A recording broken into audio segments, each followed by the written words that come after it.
ಈ ದಿನ ಮಹಾಲಕ್ಷ್ಮೀಪುರಂನಲ್ಲಿ ಒಂದು ನೂತನ ಆಸ್ಪತ್ರೆಯನ್ನು ಪ್ರಾರಂಭ ಮಾಡ್ತಾಯಿದ್ದಾರೆ. ಡಾಕ್ಟರ್ ಭಾಸ್ಕರ್ ಮತ್ತು ಡಾಕ್ಟರ್ ವಿನಯ್ ಅವ್ರು ಸೇರಿಕೊಂಡು ಭಾಳ ಸುಸಜ್ಜಿತವಾದಂಥದ್ದು, ಎಲ್ಲ ರೀತಿಯಾದಂಥ ಸೌಲಭ್ಯ ಸೌಕರ್ಯ ಮತ್ತು ಆಪ್ರೇಷನ್ ಥಿಯೇಟ್ರು ಎಲ್ಲವನ್ನೂ ಸಹ ಅವರು ತುಂಬ ಅನುಭವ ಇದೆ.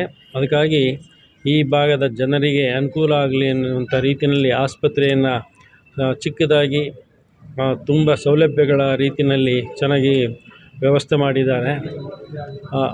ಆಸ್ಪತ್ರೆಗಳು ಅಂತಂದರೆ ಇತ್ತೀಚಿನ ದಿನಗಳಲ್ಲಿ ಪ್ರತಿಯೊಬ್ಬರಿಗೂ ತುಂಬ ಅವಶ್ಯಕತೆ. ಆರೋಗ್ಯದ ದೃಷ್ಟಿಯಿಂದ ಯಾರಿಗೇ ಆದರೂ ಆರೋಗ್ಯ ಕೆಟ್ಟಾಗ ತಕ್ಷಣ ಹತ್ರದಲ್ಲೇ ಸೌಲಭ್ಯ ಸಿಗ್ತಕ್ಕಂಥ ಆಸ್ಪತ್ರೆಗಳಿದ್ದರೆ ಅವ್ರಿಗೆ ಭಾಳ ಸಹಾಯ ಆಗುತ್ತೆ. ಆ ರೀತಿಯಲ್ಲಿ ಬೇರೆ ಸಾಕಷ್ಟು ಆಸ್ಪತ್ರೆಗಳು ಇದ್ದರೂ ಸಹ ಈ ಮಹಾಲಕ್ಷ್ಮೀಪುರಂನಲ್ಲಿ ಡಾಕ್ಟರ್ ಭಾಸ್ಕರ್ ಅವರು ವ್ಯವಸ್ಥಿತವಾಗಿ ಸುಸಜ್ಜಿತವಾಗಿ ಮಾಡಿದ್ದಾರೆ.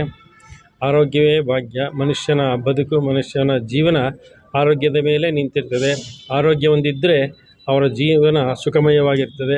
ಆರೋಗ್ಯ ಒಂದು ಸರಿ ಇಲ್ಲ ಅಂದರೆ ಇಡೀ ಬದುಕು ದುಃಖವಾಗಿ ಇರ್ತದೆ. ಹಾಗೆ ದೇಶದಲ್ಲಿ ಜನಸಂಖ್ಯೆಗೆ ಅನುಗುಣವಾಗಿ ಈ ದಿನವೂ ಸಹ ಡಾಕ್ಟರ್ ಕೊರತೆಗಳು ಸಾಕಷ್ಟಿದೆ.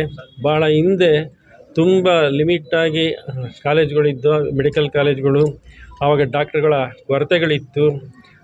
ಮತ್ತು ಬರ್ತಾ ಅದರ ಒಂದು ಗಮನವನ್ನು ಇಟ್ಕೊಂಡು ಸರ್ಕಾರ ಹೆಚ್ಚಿನ ಮೆಡಿಕಲ್ ಕಾಲೇಜುಗಳನ್ನು ಪ್ರಾರಂಭ ಮಾಡಿ ಹೆಚ್ಚಿನ ಡಾಕ್ಟರ್ಗಳಿರಬೇಕು, ಜನಗಳಿಗೆ ಸುಲಭವಾಗಿ ಚಿಕಿತ್ಸೆ ಸಿಗಬೇಕು.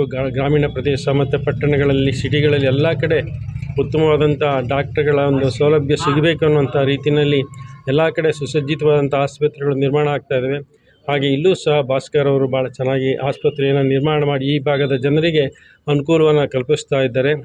ಅವರು ಹೆಚ್ಚಿನ ಡಾಕ್ಟರ್ ಅಂತಂದರೆ ದೇವರು ಅಂತಾರೆ. ಎಲ್ಲರ ನೋವನ್ನು, ಎಲ್ಲರ ಕಷ್ಟವನ್ನು, ಎಲ್ಲರ ದುಃಖವನ್ನು ಹೋಗಲಾಡಿಸ್ತಕ್ಕಂಥವರೇ ಡಾಕ್ಟ್ರುಗಳು. ಅವರ ಡಾಕ್ಟರ್ ಶ್ರಮ ತುಂಬ ಇರ್ತದೆ. ಅವರು ಯಾವಾಗ ವಿಶ್ರಾಂತಿ ಇರಲ್ಲ.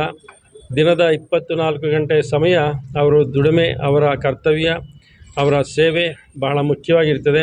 ಹಾಗೆ ಈ ದಿನ ಈ ಡಾಕ್ಟರ್ ಭಾಸ್ಕರ್ ಮತ್ತು ಡಾಕ್ಟರ್ ವಿನಯ್ ಅವರ ಎಲ್ಲ ಗ್ರೂಪು ಸಾರ್ವಜನಿಕವಾಗಿ ಉತ್ತಮವಾದಂಥ ಸೇವೆಯನ್ನು ಕೊಟ್ಟು ಎಲ್ಲರ ಆರೋಗ್ಯವನ್ನು ರಕ್ಷಣೆ ಮಾಡಲಿ ಅಂತೇಳಿ ದೇವರ ಆಶೀರ್ವಾದ ಸದಾ ಅವ್ರ ಮೇಲೆ ಇರಲಿ ಅಂತೇಳಿ ಹಾರೈಸ್ತೀವಿ.